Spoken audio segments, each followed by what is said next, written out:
Valley of Aqeeq. This comes from outside of Medina, it goes through Medina and exits Medina as well.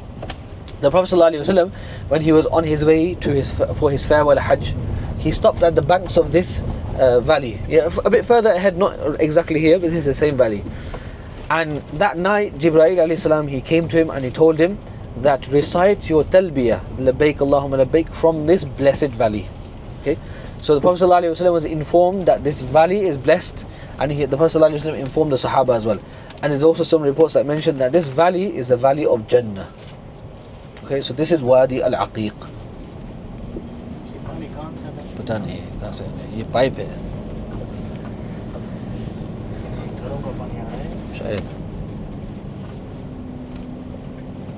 Okay, our next stop inshallah is the well and the garden of Uthman radiyallahu anhu. So when the Sahaba came to Medina, although Medina has many wells, Medina has abundance of wells, but not all the wells were sweet. The wells that were sweet were owned by the Jews, and the Jews would sell the water to the Muslims.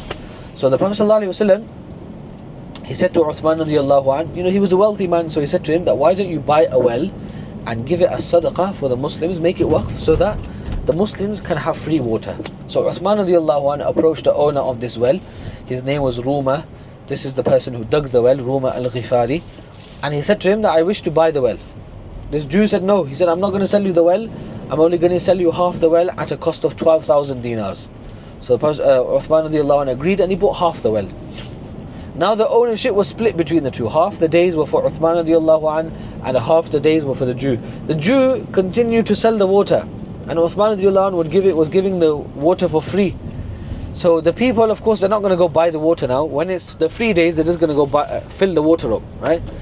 So eventually the Jewish man, he realized that he'd made a mistake, so he offered to sell the remaining half of the well at an additional 8,000 dinars. So in total he paid 20,000. So Uthman radiallahu anh paid 20,000 dinars for this well.